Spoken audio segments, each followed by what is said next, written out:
আসসালামু আলাইকুম everyone, this is Hanif Rajan. Welcome to another blog. আজকে হচ্ছে সিরাজগঞ্জের বেলকুচিতে, আর এখানে প্রত্যেকটা গ্রামে গ্রামে হচ্ছে ছোট ছোট হাওড়ে হাওড়ে সরিষার বাগান।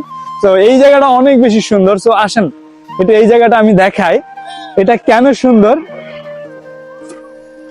এই যে একটা রাস্তা গেছে, এখানে একটা ব্রিজ, এখানে একটা ব্রিজ, আর এই যে গাছটা, শিমুল গাছটা, এইটার পাশ দিয়ে সুন্দর করে আঁকা বাঁকা পথটা, মেঠো পথটা চলে গেছে। আর পাশে হচ্ছে সরিষা ক্ষেত। তো আমি আপনাদেরকে পুরো ভিউটা দেখাচ্ছি। চলে আসছো, এইটা হচ্ছে অনেক সুন্দর একটা জায়গা। আর এখানে যদি এর আগে আসছি, এর আগে আসার সময় এই সরিষা ক্ষেত গুলো ছিল না, ছিল বলতে ছোট ছোট ছোট ছোট, তখন ফুল ফুটে নাই, মানে লাস্ট 1-1.5 মাস আগে আসছিলাম।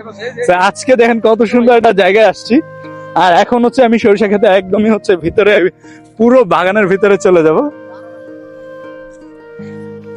আচ্ছা, আর সরিষা ক্ষেত সব জায়গায় থাকে, এখানে কেন ভিন্ন? কারণ আমি খেয়াল করছি যে মানিকগঞ্জে এবং হচ্ছে সিরাজগঞ্জে এইদিকে প্রচুর পরিমাণ হচ্ছে সরিষা ক্ষেত হয়ে থাকে, মানে এই বাগানগুলো করে থাকে মানুষ।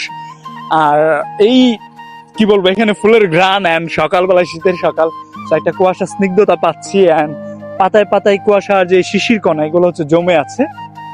চেষ্টা করবেন, এইটা আপনার জীবনের জন্য অনেক বেশি আনন্দ এবং হচ্ছে ভালোবাসা বয়ে আনবে।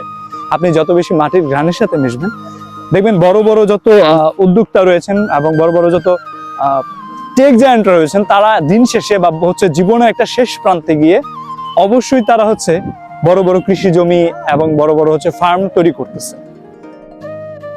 এখানে প্রচুর প্রচুর পরিমাণ হচ্ছে ঘুরতেছে আমি, ইনশাল্লাহ বারবার হচ্ছে আমার সিরাজগঞ্জে আসাই হয়েই থাকি, কারণ এইটা একটা মায়া জন্মে গেছে সিরাজগঞ্জের প্রতি।